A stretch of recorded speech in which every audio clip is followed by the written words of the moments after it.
Cool. see. Can you hear me okay today, by the way? Yeah, I can. Again, the sound isn't amazing.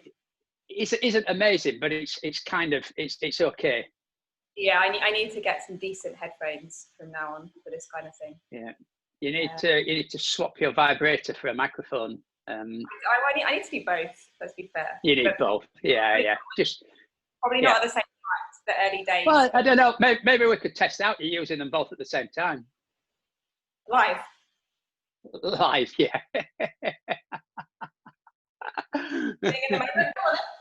yeah. I'll get a few views, I would imagine. Yeah, well, there you go. That's the way of getting your fans up quickly. We've got a bit of allergy today. I think it's allergy anyway. Okay, so let's go live on Facebook. Okay, see what happens. Yeah. We're even 6 minutes early. Choose where you want to post your live video. Share in a group. That's what I want to do. Perfect. Group name.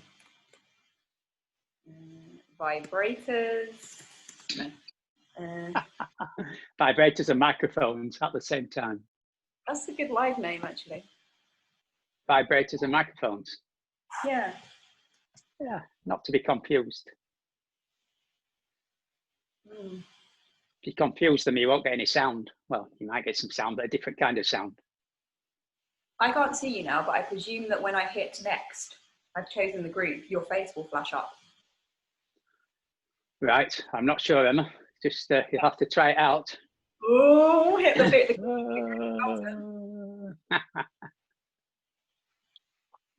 Okay, I've hit the green button. It's actually blue, but see what happens. Cool. Is Claire your middle name, by the way? Yeah, it's not a surname. Oh, right. Or did you think it was No. two names?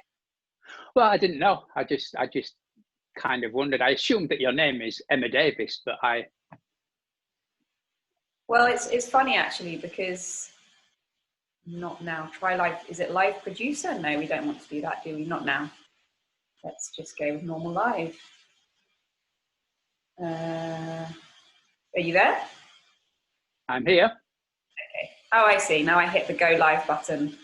Okay. Well, let's just wait a minute then, and I'll hit the live. Yeah, cool. Did you tell them 1:30 then, or 2:30? I suppose it'll be Spanish time. Yeah. Yeah. So I used to just be Emma Davis. I've always been Emma Claire Davis, but I never used Claire until I came to Spain. And for some reason, at the beginning, people thought, because in Spain, they tend to have two surnames. Well, don't they take both the mums and the dad's surname? Or mums and dads? Yeah. So everyone thought that Claire Davis were my two surnames. Right. And they pronounce it Claire if they don't have great English. Right. So I quite liked it. I was like, Emma Claire Davis, and started using the full thing. Yeah. No, I just wondered what your name was. That's why, when I talk about you, it's Emma Claire Davis. It kind of. Yeah, I like that. I mean, my parents, one of my parents, I can't remember which, wanted to call me Emma Claire together as a double. Right. I quite like it. Yeah. Oh, cool. So you wouldn't be offended if I called you Emma Claire then? No, I'd love it if you called me Emma Claire. I would be offended if you called me Claire. I was having this conversation the other day. Actually, I wouldn't. I quite like that too. But it tends to happen to me that salespeople tend to get my name wrong and call me Claire when they're trying to sell me something. So, right. Oh, that's strange. Yeah. Presumably it's on a database or something as Claire. Yeah. For some reason, Claire seems to stay in people's minds more than Emma. Right. Emma always stays in my mind. Yeah, that's because you knew me as Emma. You didn't know me as Claire. Absolutely. Yeah. You say my mind as a picture as well. This is Emma the picture. The picture? What sort of picture? The picture. This cheerful, giggly lady with a microphone in the background. Yeah, microphone. A microphone, yeah. A multi-usable microphone. Can give you all sorts of music and pleasure. Absolutely. Anyway, so I'm going to hit us online, and I thought if there aren't many people, or we'll just kind of let it flow. But I thought around half an hour, but let's see, as it's. That's fine. I shall talk until you tell me to stop talking, Emma. No, I shout at you to shut up. Okay. Yeah, you tell me to shut up, that's when I will shut up. Okay, let's see if this works. Reach more people by adding a title to your video, okay? Yeah, that's a good idea, definitely. So what are we talking about? We're talking about procrastination. Is there anything more than procrastination you want to put in the title, or is that? Procrastination and communication. Oh, right. Let's keep it as procrastination for now, and then we'll. Right, okay. Got the title. Check that your stream is connected. No, I'm not allowed to hit the button. Oh, here we go. No, I think we're going live now. Cool. Can you still see me? We don't to be early. People don't thank you for being early to the party, Emma. Probably not in Spain. No. So the Spanish time isn't there, which is kind of runs about 10 minutes late. Yeah. So in theory, it's connecting at the moment, but let's see. Cool. Well, it is 1:30, so any time from now you could go live. Oh, here we go. We are live, are we? Watch this video with this group. You see yourself as live? Oh, here we are. Yeah. I couldn't see it as live, but I wouldn't be able to see it as live. Were you recording it as well? Did you want to press the record button as well? Where's the record button? Under more, I think if you press more on Zoom, then I think it will give you the option to record. Oh yeah, I'm recording it anyway on my computer, cool. but not on Facebook. At the moment, it's kind of going round. Yeah, well, if you're on live, it will give you the option to publish the video, so it'll be there on Facebook anyway. You know, when you finish doing the live, it gives you the option. Do you want to publish this video? Press yes. Then it's there on your timeline forevermore, or in the group wherever you're doing it. Okay, great. I can see you now as well, which helps. I don't know. Some people would say that's a disadvantage, Emma. Your words and your image are a bit uncoordinated, but okay. Right. Like this is the first time I've lived to a group. Hello, people, if there are people there, but I can't actually see where I would see that there are people watching. The only way you could see that, Emma, would be to get up your Facebook on a different instrument on your phone or something like that. Oh, I see. Okay, that's interesting. So it's not as interactive as I thought, or it can be. No, you'd have to get it on your phone, and that can be a little bit distracting. But you could do. All right. Well, let's just chat then, shall we? For today. That sounds like a good idea to me, Emma. No one I would rather chat to than you. Not right now, I know. Not right now, not anytime. There you go. Well, that's a compliment. Yeah. Let's not procrastinate with that one then.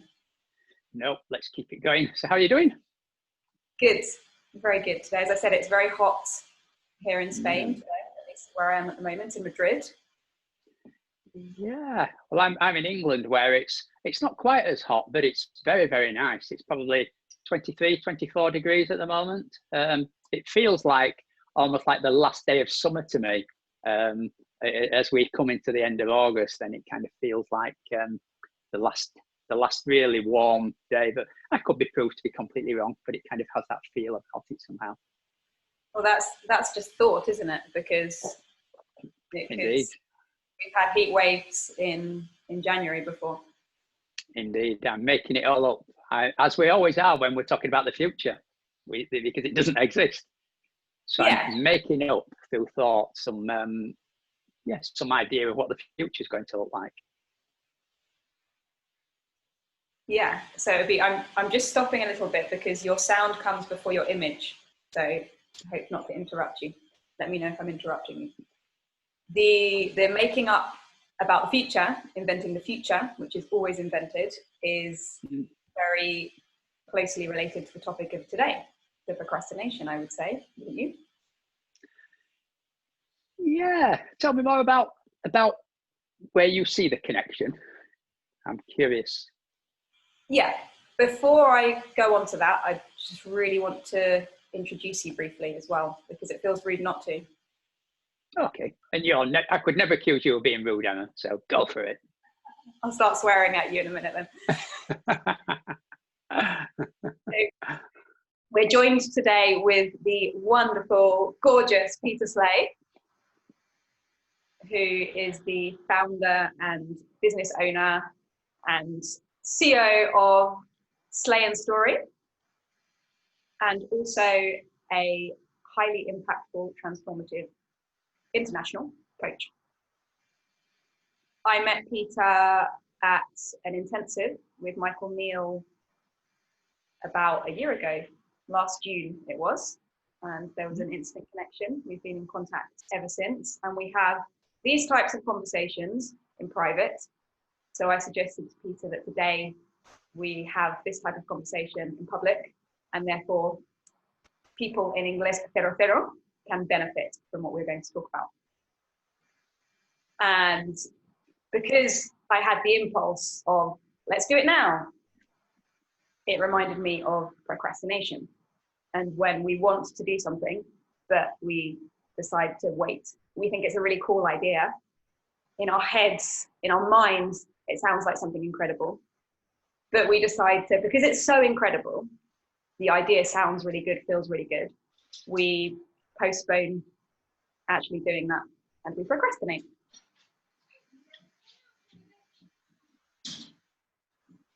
Excellent. So I guess you asked me, Peter, about the link between, what was the link again? About making up the future. Yeah, making up the future and procrastination, because I asked you because I wouldn't particularly put the two together, but it's an interesting link.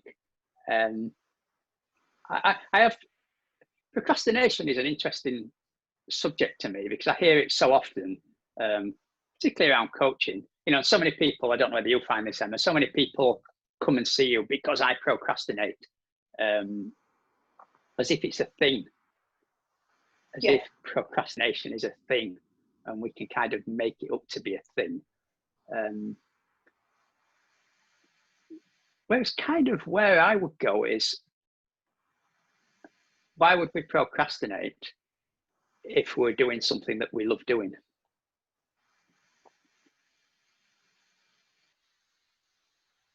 And that always seems like a question worth asking, and just really questioning, does procrastination exist? And is that really what you're doing? Yeah, because when you're saying that now, relating it to the topic of the group and English pero and people who want to communicate in English, you know, they want to actually do their jobs in English. There's this separation between English is a thing that I need to learn, and I need to technically use the grammar and have all this vocabulary. There's a gap between that, and I really want to do my job and do everything that I want to do in my life using English as a tool. So the way that people in Spain make up English, they invent what English is and what it means, that it's this thing they have to learn and they have to use it grammatically perfectly. I think that takes away the love of communicating in English, because it becomes something they have to do, in a certain way. It's related to all sorts of insecurities, all sorts of ways of comparing yourself to other people. And there's this layers and layers and layers of meaning. Remember, Pete, we were talking about meaning the other day. Yeah. That's created around that. And all of that, for me, when I create meaning about something, as what we spoke about the other day, it takes away your love of doing that. And because the love's not there, you procrastinate. Like, Aka, you don't do it. And then you make up a story saying, this is procrastination, I'm procrastinating. And you have another excuse. Yeah, no, absolutely. And generally, I kind of, I see creation and compliance as two ends of a spectrum. And your language that you used, Emma, was very much around compliance. Have to, ought to, must, should, rather than love to, which love to is kind of around the creation, around I want to do something because I love doing it. And if we're just doing it because we feel we have to, then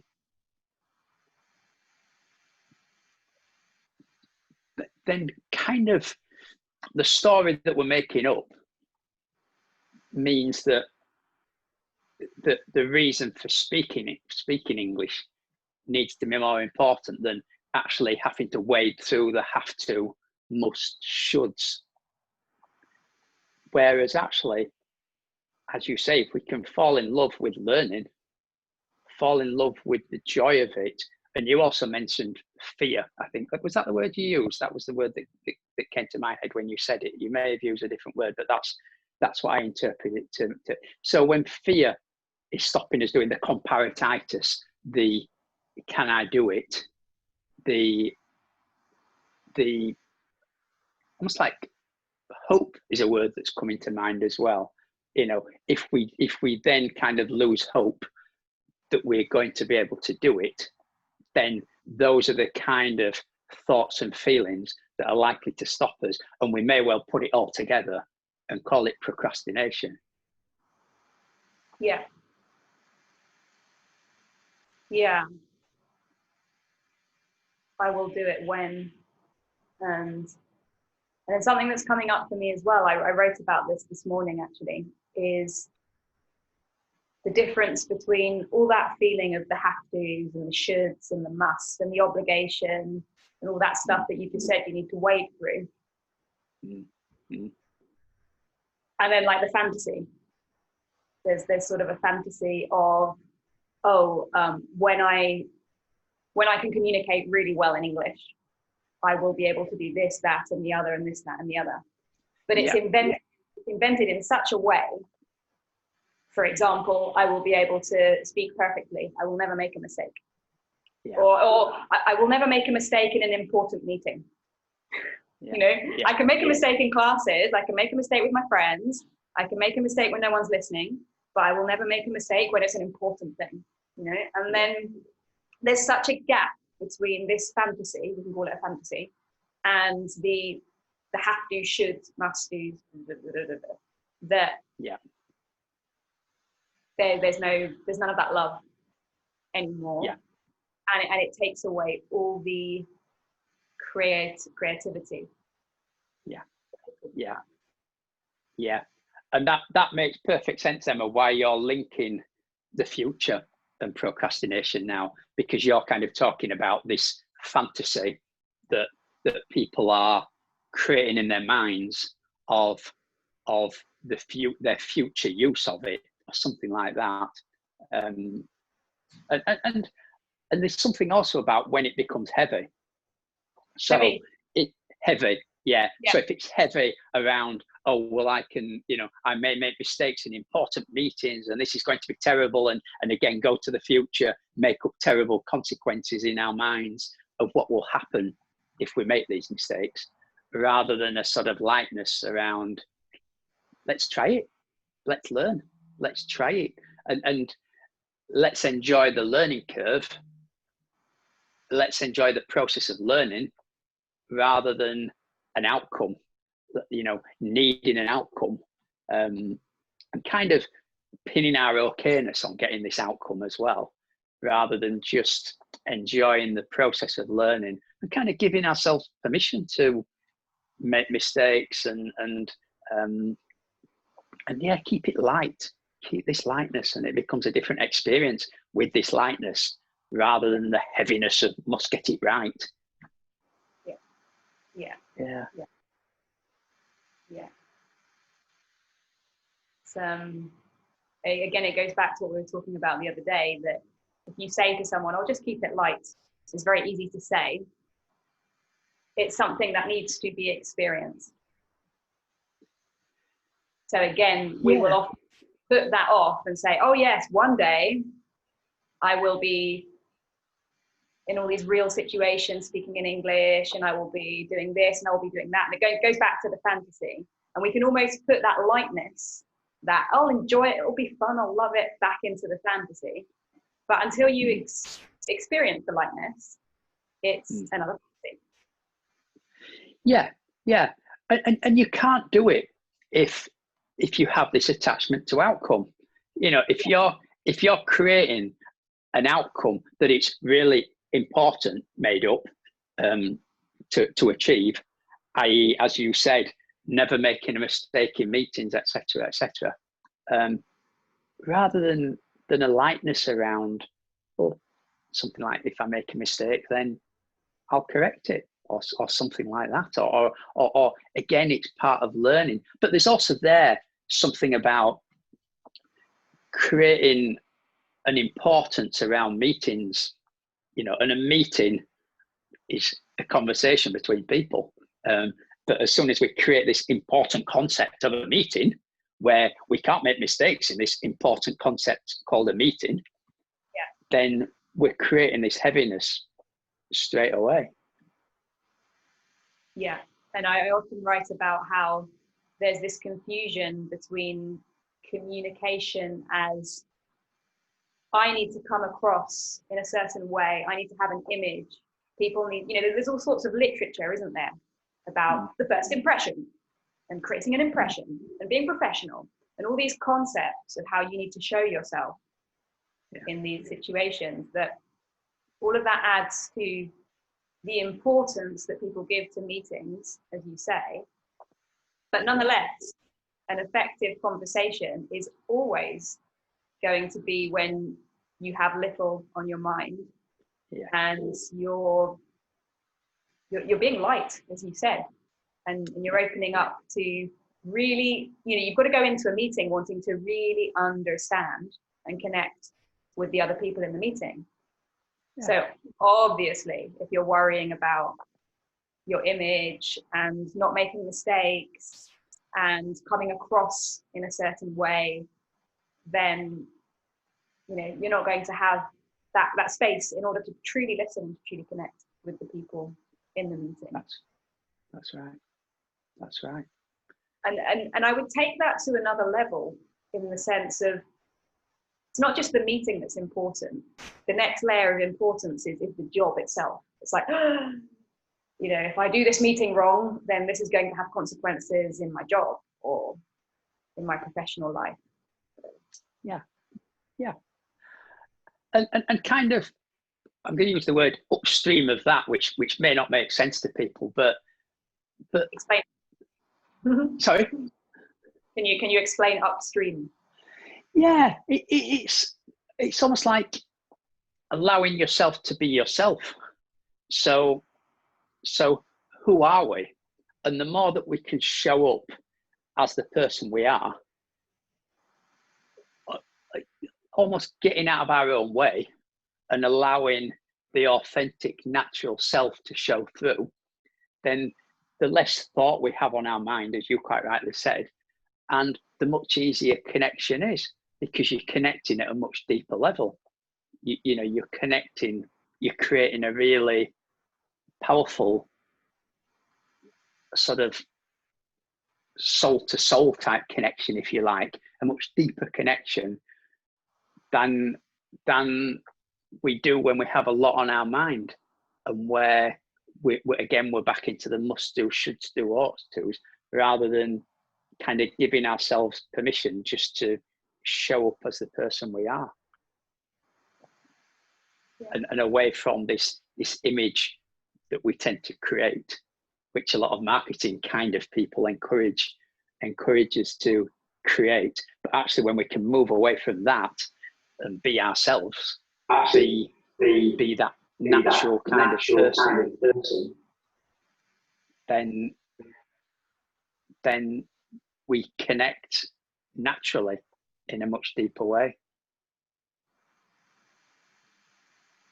Yeah, definitely. And there's also a lot of literature around how to be natural and I think it's exactly what you just said. When we get out of our way and we just stop thinking about ourselves and how we look and how we come across, and we actually focus on in a light-hearted way, because there's no outcome related to it. And I know it's a paradox, because I know that people really want to do things well, and the intention is, you know, a pure intention, I suppose. Mm-hmm.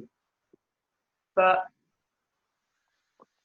taking it back to that level again, I've experienced lately in my own life that the more outcomes you create as this is really important, this must go like this, the more you're closing yourself off to all sorts of other possibilities. For example, a job interview.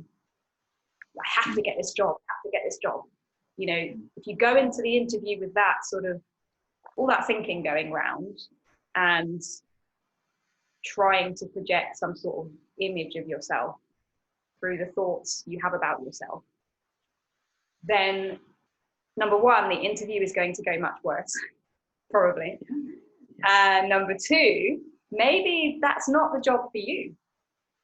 You know, what we think is important and what we think has to go a certain way is because we think that we actually control our lives. And we're not allowing this sort of natural, organic path to take place that, you know, will lead us in a creative way to where we're supposed to be going, you know, to where the natural path, going back to the word natural. Yeah, that's a gorgeous way of putting it, Emma. That was beautifully put. You know, there's a real irony that when we try and control everything, you know, particularly around outcomes, you know, when we try and control our lives and that we must get this outcome for us to be okay, then I'm kind of repeating what you said really, but we've much less chance of getting that outcome because we tense up, because we're all tense. And also, as you said, you know, maybe there's something much better on offer for us. And, you know, the natural flow is that in your example, we don't get that job because there's something much better on offer, but we don't see that at the time. We may see it in hindsight, you know, and I can look back on my life with so much hindsight, seeing so many times when I haven't got what I wanted, but being so thankful that I didn't, because it allowed me to follow my path, which has been a much nicer path than it would have been had certain things at the time that I felt I wanted actually happened. Yeah, the image that's coming up for me is like, imagine a little child who really wants to play with a specific toy, and you take the toy away from them and they're like, oh, my toy! And it feels like the worst thing in the world. But then they suddenly pick up a drum kit, a musical instrument or something, and they start playing with that. And then that leads them on to becoming a drum player or something like that. Just like when you were thinking, that image came up in my mind. Yeah, no, that's great. And it's kind of, it's like intuition, isn't it? It's the difference between intuition, which is kind of a feeling, and lots of thinking. And when we're quiet, we follow intuition. When our mind's quiet and we can follow intuition, and we do that naturally. Probably driving is a good example. You know, when you get behind the wheel of a car, and obviously you're in Spain and I'm in England, where we drive on different sides of the road, and I do quite a lot of driving in both ways. Yeah, that's right.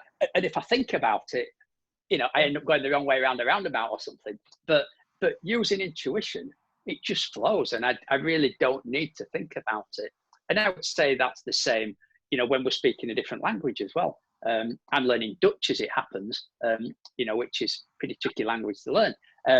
And you can speak it much better when you use your intuition, when you allow it to flow, rather than really giving it lots of headspace, lots of thinking. Again, it's getting out of your own way and allowing intuition to guide you. Yeah, so many things have come up for me while you were saying that. I mean, I often talk about, you know, there's these studies that have been done. I'm sure it's not exact because, again, it's invented, right? but words are only 7% important in communication. And the rest is your intonation, 38% is your intonation, and 55% is your body language. Yeah. The more of your intuition that you're using in a conversation, number one, the more you're going to understand the words, because you're not stressing about not understanding the words. But number two, the more you're going to be able to understand on that deeper level that you spoke about before. And at the end of the day, that deeper level is what will make you successful in a job interview, in a meeting, with a client, with a colleague. Absolutely. Because the rest is just like reaction. You're reacting to something all the time. It's like Spanish have I write about this as well. They have this expression about defending themselves when they speak another language, when they speak English. They say, me defiendo en inglés, I defend myself in English. And it's such a paradox because communication is the absolute opposite of defense. It's taking down your barriers and opening yourself up to showing yourself as you are, which means not thinking about yourself, not defining yourself. Showing yourself as you are is not having any concept of yourself at all, any belief of yourself. You don't think that you're not confident. You don't think that you're insecure. You don't think that you're bad at English. None of that's present, because the priority, the fun of the moment, is connecting with the person or the people in conversation. And if you're in the workplace, it's creating something, creating a new task, creating a new idea, solving a problem, whatever you're doing in the meeting. Yeah, no, perfect. And that, again, beautifully put. And that's kind of describing what's the word? What happens when we've got a quiet mind. It's consequences isn't the right word. But it's what happens when we have a quiet mind. We connect, we become creative, we're present with people.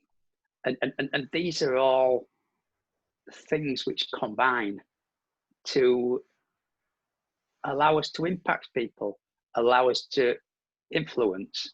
And if you go back to a meeting, a meeting may well be around influence, maybe around impacting, and that happens much better when our minds are quiet and we connect and we're present with other people, when we're listening, when we're hearing, rather than up in our head thinking I've got to get this word perfect, or in my example, I must go left at the roundabout, not right at the roundabout, or something.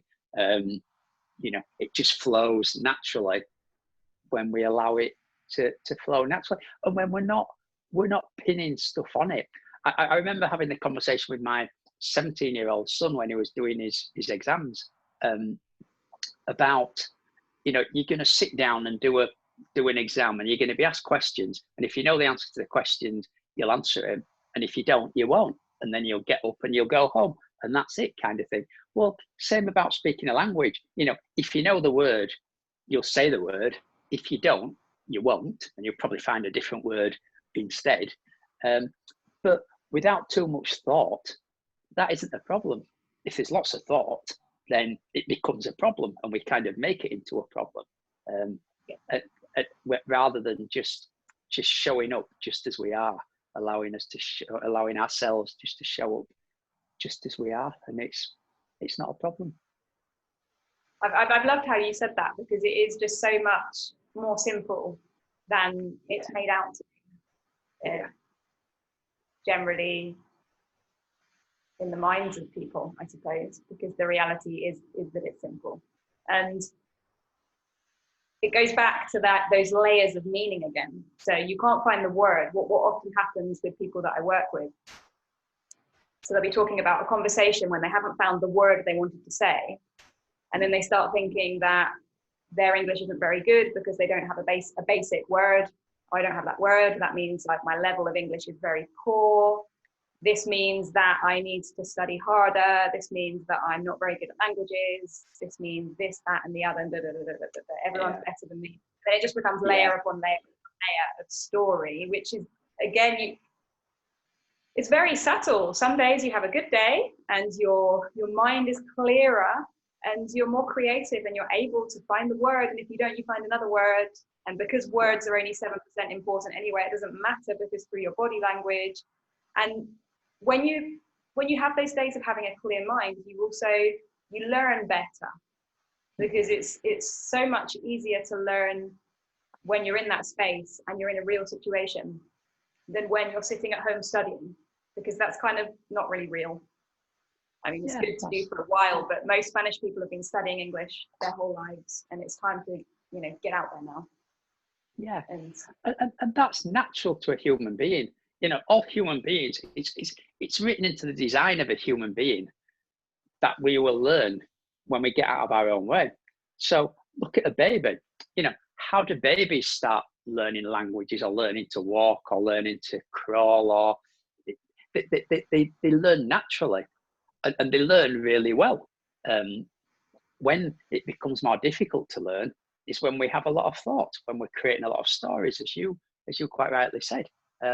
When those come out of the way, then we're present to the task, and if the task is to speak English, then that's much easier when there's not a load of stories pinned on our ability to speak English. When we can become present to what we're doing, then it's much easier. Yeah. And I've definitely, you were talking about languages, you were talking about Dutch, you were talking about driving. I've definitely had that experience with musical instruments too, with the guitar. That if I have any sort of story in my head when I sit down to play the guitar about I need to achieve this, or I need to make sure that I have done this before I stand up, or I need to get this right the first time. If any of that is present, I will make a mistake. I will immediately not play well.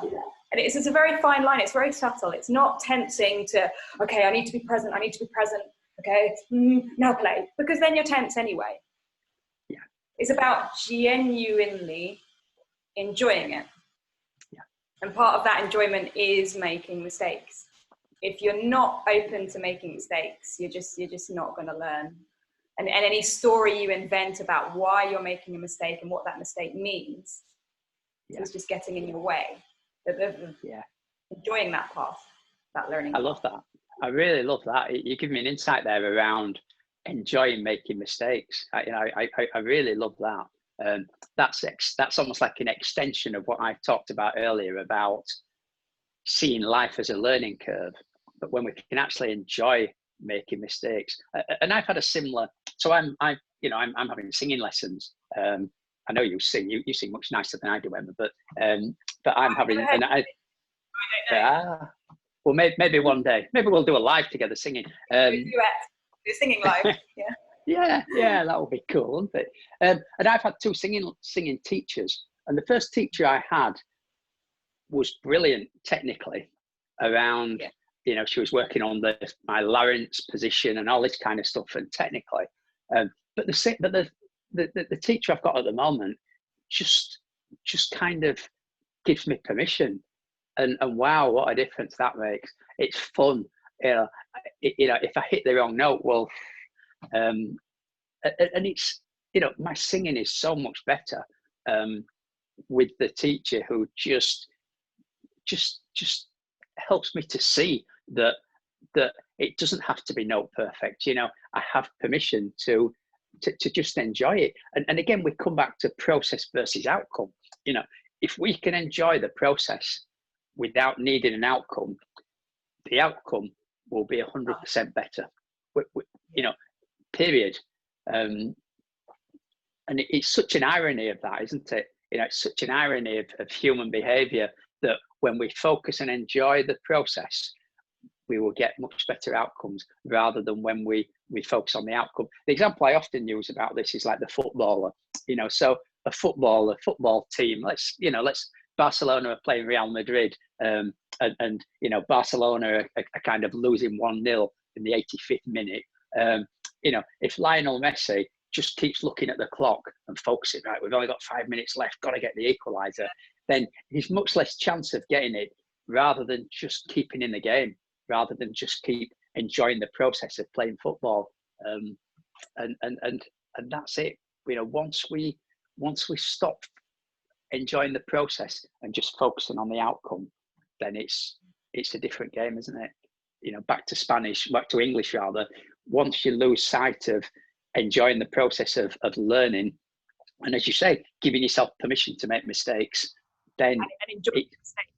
Yeah. And enjoying mistakes. I really love that, Emma. I really, really love that. I should be making a quiet note of this after this live and bringing it into my coaching around enjoying making mistakes. Brilliant. Love that.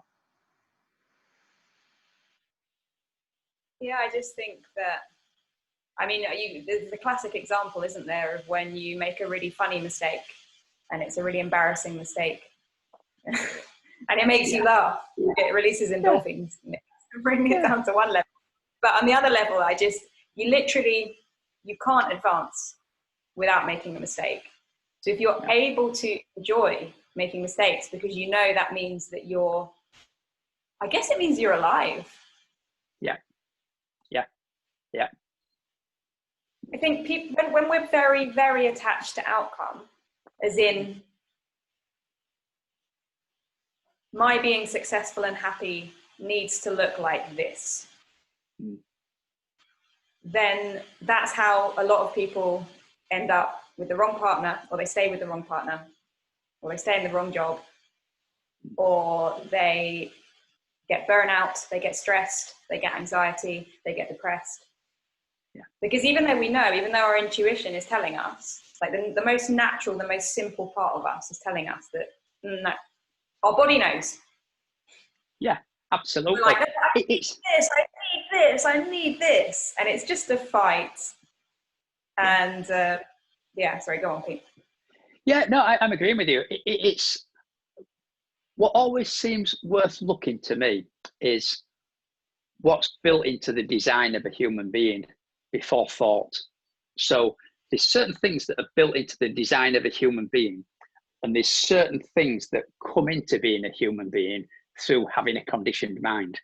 And that's always worth looking at. And it seems to me that something that's built into the design of a human being before thought is learning, is a thirst for learning until thought gets in the way and distorts it. And we make up stories about ourselves that, I don't know, we're not okay because we're not perfect at doing something. And that so gets in the way of our natural state. You know, our natural state is curious, learning people until we give it a lot of thought, which takes us away from that. And then I think our natural state as well, related to that, I would say it's almost the same thing, is creativity. Because going back to the example of a baby and how they learn to walk and how they learn to talk, there's no manual, there's no guidebook. No. They use their own creativity to do it in any way that they can. Every baby's different. Yeah. That's why not everyone starts speaking at the same time. Yeah, absolutely. Compared to adults learning to speak the language, I better be careful what I say to your group here, Emma. But you know, there's the conditioned mind to make a mistake. Yeah, make as many mistakes as possible. Yeah, brilliant. It's we're getting in our way, aren't we?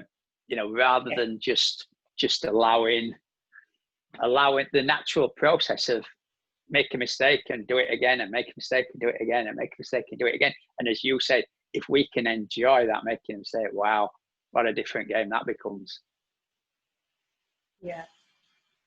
And also being open to the outcome, the result, the consequence, not looking like how you're making it look like right now. I need this to be. Yeah, absolutely. And you know what shot to my mind when you spoke then is it's a gimme that we'll learn. But when we put the concept of time in as well, what a killer time is. So there's a gimme, you know, and I don't know much about your class, but the other people that you talk, but the gimme, it's a gimme that they will learn the language if they keep working at it. But what isn't a gimme is that they'll learn in 2 months or 3 months or 6 months or a year or whatever. as soon as we put time onto it, which is a made up concept, time doesn't exist in anywhere but a human made up concept. Then as soon as we put time into it, then that we create pressure in our own minds from that time that we've put in, with that time concept that we've made up. Yeah, I need to have this by then, and if I don't have it by then, it's all gone wrong. I'm a mess. Yeah. I've not achieved it. I'm not successful. Completely. I think that's really, really, really useful for me, because again, paradoxically, when you take off the pressure of time, you start to enjoy more the activity, and you end up progressing actually faster. Yeah. And the other thing that came up for me as well is that in this specific situation with English, even if you spend all the time in the world, you know, you said, okay, I'll take off the time pressure and I'll spend 10 years studying and learning, and you then go into what I always call a real situation, where you're in a group, or you're at work, you're in a meeting, you're in an interview, and it's different. It's not the same. So the sooner that you can go into that type of situation with this lightness that we're talking about, with this lightness, this non-attachment to outcome, this kind of playfulness, like playing, enjoying making a mistake. Yeah. That sort of, it's almost that inner security, which goes back to what you were talking about, kind of like just really knowing that you are not what you think about yourself. You're not what you invent about yourself and about your life. You're always okay. You've got this natural ability to communicate. You've got this natural ability to learn, just as we did when we were baby. What we have now is all invented, and we can keep inventing that if we want. But the path is going to be a lot longer. It's going to be a lot less healthy, and it's a struggle in the end. It doesn't mean you don't get results. It just means that the results that you do get, you get at a more costly price, I suppose. Yeah. I mean, what you described there to me is the definition of striving, which is such a stressful way to operate in life. You know, when we're striving to get somewhere, which kind of suggests that we don't feel okay as we are now. And so, you know, stress is pretty much created by being at point A and feeling not okay until we get to point B.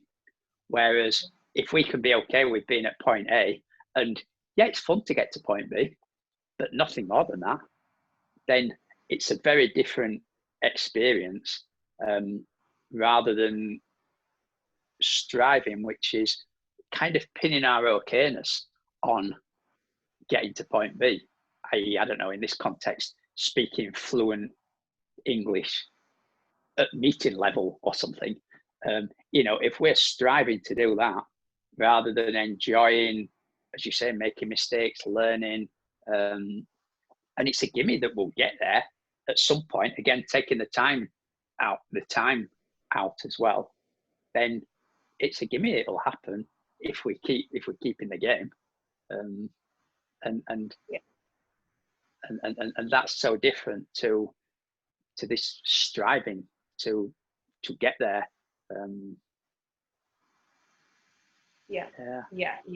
So the word that's coming up is patience, but not the typical patience, like, oh, okay, I'll just have to wait, but a patience where you're not even thinking about the time frame on it, and you stop inventing what it is.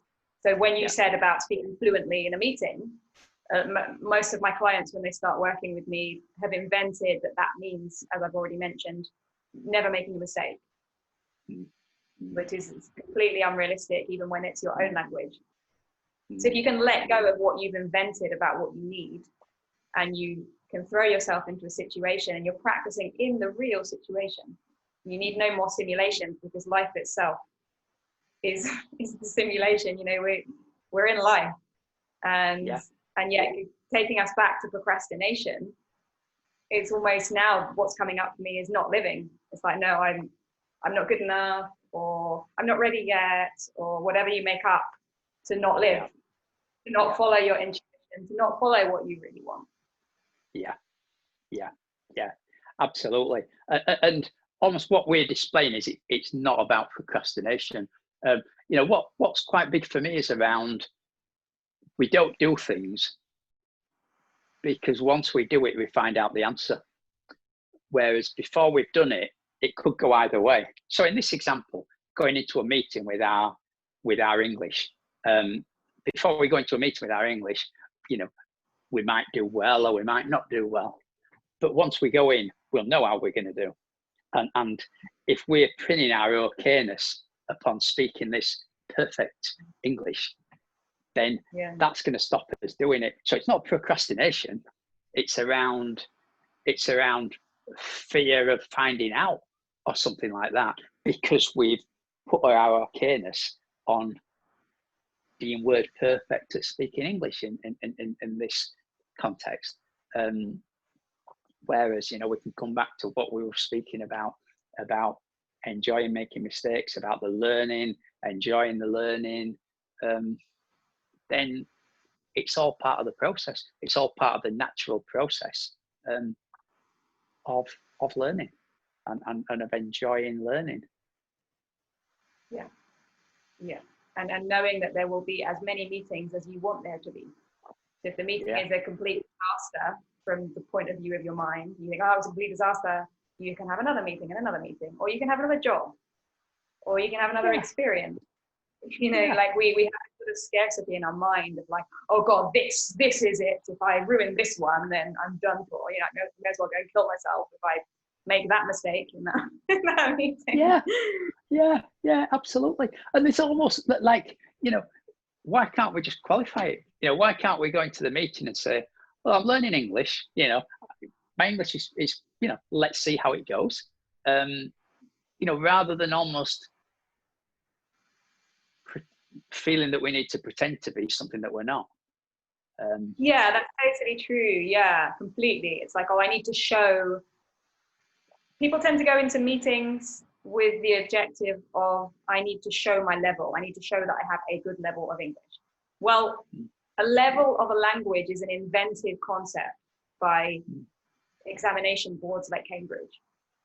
So people who have a level C1 in an exam doesn't mean that they are a good communicator. No. One, they might just get nervous, have lots of thinking, and make lots of mistakes in the meeting anyway. Or two, they could have excellent language, excellent grammar, excellent vocabulary, but just not connect. Yeah, and given the choice, you know, connection is by far the most important thing. You know, if you come back to impacting and influence or whatever, then connection is the absolute key. If we could, you know, when I don't do much of this, but if ever I do kind of sales kind of training, you know, I'll just point to people to connection. You know, that's authentic rather than, I don't know, coming up with some strategy to manipulate a sale. You know, it's all about the connection. It's all about the understanding. It's all about listening. It's all about presence, as opposed to manipulation, which is a strong word, but it's probably the appropriate word as the opposite to all the other words that we've just used around listening, being present, understanding, connection. Yeah. And, you know, in order to be able to listen and to connect and to understand, people will sometimes ask me, so what do I need to do? You know, which meditation can I do in order to not have thoughts? And I guess it's about realizing that you are okay, whatever happens, going back to the non-dependence on outcome. And that what will happen and needs to happen. And it's never what you think before it happens. Because what you think before it happens is just a thought. It's just something you're creating. It's got nothing to do with the reality of the moment you are going to live in this invented future you have. And then you go and you live the moment, and it's something completely fresh. If we allow it to be fresh, knowing that we need nothing from that meeting, we need nothing from that moment, we need nothing from but the opportunity to connect, to express ourselves, then paradoxically, we get so much more from that. We can learn so much more easily. We make fewer mistakes. If we make a mistake, we learn from it more easily. It's all benefits. And the other thing that's coming up is that, you know, we can talk about it all from the mind, but obviously we feel what we feel in our bodies. And you know, you can feel where you're at. If you're very believing all of your thoughts and you're believing that this is important, and you can feel that, you can notice it, and you can, through that noticing, through how you're feeling, I mean, I'm sure all of you, and then you, Pete, many times have had the experience of when you are just having an amazing conversation and you're just enjoying it, and there's connection and things are just getting done because there's that connection and there's this result and this result, you're making this decision and it's easy. It's not a stress, and you know that feeling in your body. It's a relaxed feeling. It's a, you know, any feeling is fine. It doesn't matter. You don't need to protect yourself. You don't need to defend yourself. And that's so different from when we're doing all this thinking, our bodies tense up. And that's okay. That happens. It does happen. It happens to all of us. In most of our conversations, we will have moments where we're in our heads, and we can notice that. We have that ability of consciousness to notice that. Yeah. There's something around acceptance, accepting all those feelings. My mentor said to me, who I know's, you know, you've worked with as well, Michael Neal, when we understand the nature of thought, so when we understand that all feelings are created through thought, and the nature of thought is that thought constantly changes. So any feeling that we have will change as soon as our thinking changes, as soon as our thought changes.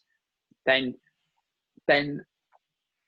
if we can see that any feeling we have is only going to be short-lived, then our experience of feelings is very different, knowing that it's going to change when another thought comes along. And knowing that allows us not to chase kind of happy feelings, allows us to sit with any kind of feeling, be that nervous, knowing that that's going to change. And that's kind of what happens. You know, if you put yourself into a meeting situation, if you go into a meeting and feel nervous, at some point, if you allow yourself, then that will change, because new thinking will arrive as we allow that old thinking to be. It will pass through, and so new thinking will arrive. And there's an interesting connection there around connection and presence as well. You know, for me, it's quite interesting which one comes first, but they kind of come together around connection and quiet minds. So as we start to connect more with the person in front of us, our minds will start to quieten. And as our minds start to quieten, we'll also connect more to the person in front of us. Yeah. Yeah, and when we're no longer afraid to feel whatever we're feeling as well. When you were talking about that, it came up for me because I get nervous sometimes. You know, when I'm speaking in front of a lot of people, I can get really, really nervous.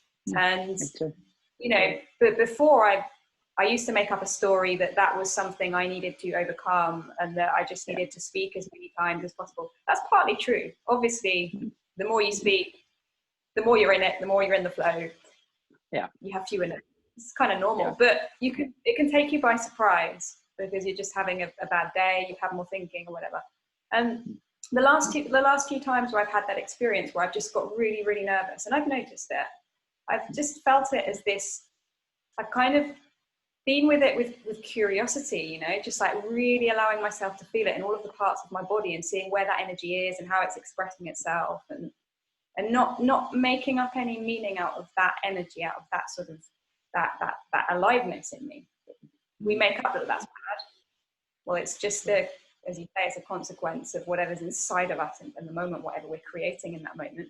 And because we're infinitely creative, we're always creating something new. We're not afraid of that creation. Then it's almost kind of cool. Yeah, it's not when you get into the story, when you start saying, "Oh God, I'm nervous again." Da, da, da, da, da. The line is very subtle. You're able to just live it and know that it means nothing, then you're free. Yeah, absolutely. And that's about fluidity. It's about freedom, isn't it? Rather than, because that will be created by attachment to outcome. That will be created by needing to present well or something like that. And as that goes, and this is kind of getting a bit deeper in a way, but this is part of getting out of our own way.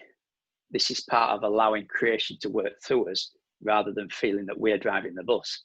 And this allows wisdom to show through us rather than our own personal thinking.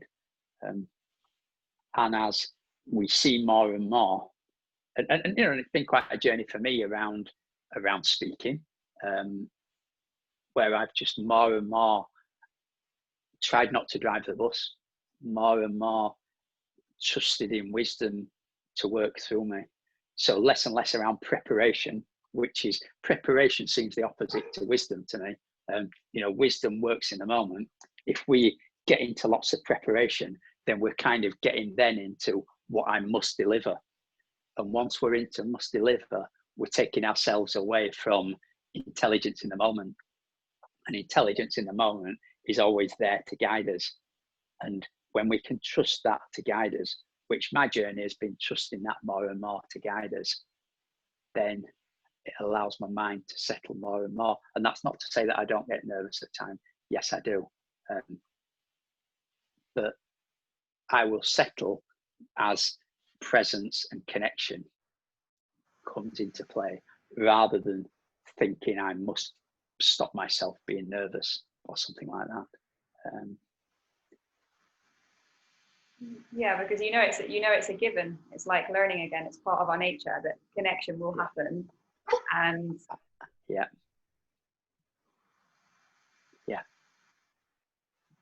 And then a couple of things come up with that when you were talking about that. So the first one is, well, actually the second one, I will say first, is that, and we're talking about in our own language, we're not talking about, it could happen to me in Spanish too. But at the end of the day, this isn't what my clients in Inglés Cero experience isn't English in the end. English is kind of the excuse. They're experiencing their own sort of insecure thinking. And everything that they make up about that, and then English and what I need to do with my English, and I need to do this, I need to do that, I need to do that, is just layer upon layer of that insecure thinking, and it's not recognizing this intelligence in the moment that you're referring to now. And then a question I wanted to ask you, and maybe this is going a bit too deep, and we can perhaps leave this for another day. So are you, Pete, are you intelligence in the moment, or are you the one who's getting out of your own, are you the one who's being got out of the way of, if that makes sense? Yeah, it makes sense. And this is always a dance, isn't it? This is a journey, and I'm not going to get enlightened anytime soon. Maybe it'll happen one day, but it doesn't look like it's coming anytime soon. And then getting out of our way and allowing intelligence to work through us seems like pretty much the enlightened experience. But it's a dance between personal thought and this intuition, this intelligence, this knowing that's there. So it's kind of a dance. We spoke earlier, didn't we, about, you talked about a flower, and I talk about trees quite often, where trees just kind of become a tree. You plant an acorn and you get an oak tree, never a sycamore tree, always get an oak tree. And it doesn't feel it has to be somewhere in a year's time, 2 years, 3 years, 5 times. It doesn't feel it has to be better than its neighbour. It doesn't feel that its leaves have to be nicer than another tree. It doesn't panic when its leaves fall off every year, kind of knowing that new ones are going to arrive. And what seems to be the difference between a tree that operates naturally and human beings is we have the ability for personal thought. And that takes us away from just allowing ourselves to operate in the way that nature intended, although of course nature has given us the benefit of personal thought, which can be both a blessing and a curse. Yeah. Well, I think what's coming up for me is when you're talking about personal thought is when that kind of narrows down with, you know, when I did this before, we're seeing this and that's the truth and that's what is. And whereas, you know, because the whole of thought, like the whole sort of energy of life and intelligence is, because it flows like a river, it's fresh. So if we're just kind of believing everything that's here, we've taken a few sort of thoughts and we've tracked them and we've made a fixed reality, and this means this and this means that, and the rest of it, then there's suddenly no space for that, for the immensity of this intelligence and this creativity to bring in and create new realities. So sort of that, and in the end, it's all the same stuff, but it's where we're looking, what we're aware of. Yeah. Whether it's this is reality, and this is I must study grammar, because if I don't study grammar, then my life is going to be a disaster, even though I've been studying grammar since I was 5. Or it's like, whoa, I'm just going to go to that meeting, and I'm going to get present, and I'm not going to be afraid because I don't need this. I'm going to be okay, whatever. Life has got my back. There is an intelligence that is greater than this that I'm seeing now, which is going to give me the answers and is going to give me the communication that I need in the moment. And it's going to show me the best way to learn. That isn't necessarily what I'm seeing here, that I support myself with what other people say. They say it too. If they say it too, it must be true. If it's in the educational system, it must be true. If it's in the news, it must be true. We get all this evidence to just keep seeing this. And meanwhile, there's all this sort of fresh water that wants to come through, but we're not allowing it the space to come through. Yeah, that's right. That's spot on. That's like what's natural and what's the conditioned mind. And when we allow ourselves to operate naturally, so in that meeting, allow ourselves to show up completely, just as us. It's like, going back to the musical example, it's like the difference between someone who can play a musical instrument absolutely every note perfectly because they've learned every note, as opposed to someone who can express music. Then there's a million miles difference. And put that into the meeting context, that's the difference between someone who's learned all these English words and got all these words coming around and they need to get in the right order, as opposed to someone who shows up and communicates and connects. Yeah, completely.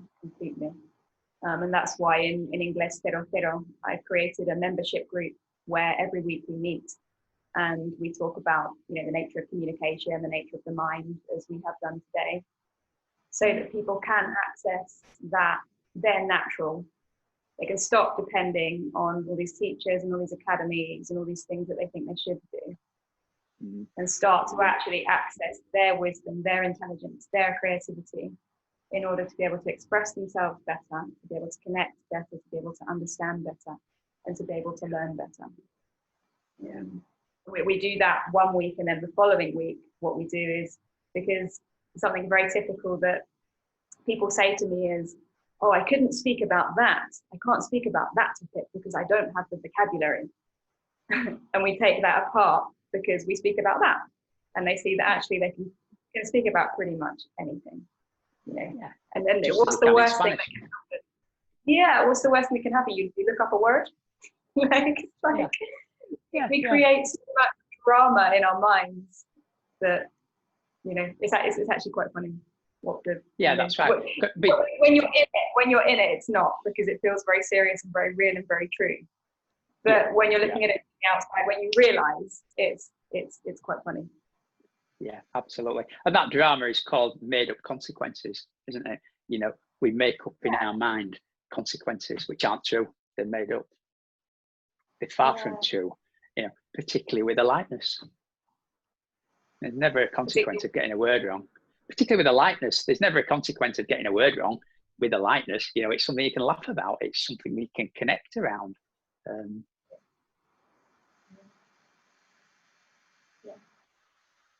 Yeah. And you know what? You know what we've done through this conversation? Procrastination's completely disappeared. What was that? What was that procrastination thing? Yeah. Because it wasn't true. You know, what comes out in these conversations is truth, and that was a made-up concept. You know, that was never what it was about. You know, it never is about.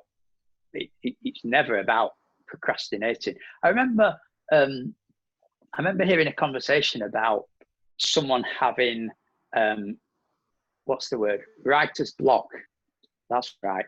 And it was to George Pransky, who I know you know and I know. He was coaching someone who said, I've got writer's block. And George said, how about you've seriously underestimated the time it takes to write a book? And that's it. Yeah. The learning curve around going from the formless to the form, which is kind of what learning a language is as well. And part of the book writing will be, you know, writing stuff that you then don't use, because that's part of the learning curve. Just as part of the learning curve in writing the language, in learning a language, is getting it wrong as you speak it and learning and thinking, yeah, that doesn't make sense, or let's try something else. Or I thought that was really cool, that. And that's the same as procrastination. You know, procrastination doesn't exist. Procrastination maybe just. Sorry to interrupt you, but I just want to say it's literally it's a whole life journey and an adventure and a game. You know, communication is, we're going to be communicating until we die. So the more you put that off, you procrastinate, coming back to that made up term, because you think you should be able to do it perfectly now. I'm coming back to it again, you're putting off living. You're saying living is important. It's more important what I make up about me and what I should do and what should be and how things should be. And the more you're moving into shoulds rather than is, then, you know, the less joyful life is. And I love that you put the example of you gave the example of writing a novel, because I'm writing a novel at the moment. And there's definitely an element of, oh, if I don't write it, then it could still be really cool. And I'm when I don't do it, I'm depriving myself of enjoying. Like when I write it, I do actually enjoy it. I'm depriving myself of that. Yeah, you are. Just because I don't want to experience the getting to the end of it and being like, oh, it wasn't as good as I thought it would be. But you have to have those moments to then go on and write something else. Otherwise, you're just stuck in that. I had this really cool idea. It's really cool. It's really cool. And you don't write. And you don't enjoy yourself. And you don't get to write something even cooler, or have an even better meeting, or an even better job interview, or a better connection with someone in English. We're talking about connection. The more you communicate with whoever, whether it be in English, Dutch, Spanish, whatever, the more you're opening yourself up to, it goes back to living again, because for me, a lot of life is about these conversations and connection. And I in the workplace, as much as people will try to sell you that it's about figures and it's about tasks, it's about people and it's about connection. Yeah, for sure. Yeah, absolutely. That's what brings the figures and that's what brings the results. If none of that's there, then it's very short-lived. Yeah, absolutely. Yeah, there's never a shortage of people to do business with if you connect with them. Yeah. You know, in our game as coaches, you know, there's 7 billion people on this planet who we could coach. You know, there's never a shortage of people to coach, but it will only happen if you connect with people. And the same way in any business, as you quite rightly say, you know, it's all about connection. It's all about relationships, not about word perfect. The rest are just tools that we use but they're a tiny, weeny part Mm. of what's actually going on. Absolutely. Well, Pete, it's been an absolute pleasure. I would go on all afternoon. Yeah, we could do it. We've actually spoken for an hour and 10 minutes, which I hope is okay for your group. The more the better, I would say. However, I know that we both have other commitments now, so we can. Well, they say, you know, less is more. That was a sentence that came up for me when I was explaining something, and less is more. Yeah. So let's leave it at less. Imagine that we could go on, and we could. We can always do it another time, sometime, Emma, if you'd like to do that. Exactly. Maybe next time we could do it in Spanish and then in Dutch. You can speak in Dutch and I'll speak in Spanish. See if we understand each other. Yeah, we may be relying upon body language, but yeah, let's give it a go. We're good at that, so it's fine. Yeah. Well, I just wanted to thank you, Pete. It's been an absolute pleasure. Thanks for coming on and sharing with my guys and girls. It's my pleasure. It's my pleasure. I've loved it as well, Emma. Thank you. And we'll speak again very soon. Have a really good afternoon. Sending you big kiss. Yeah. Take care. And you, Emma. Take care. Bye-bye. Bye.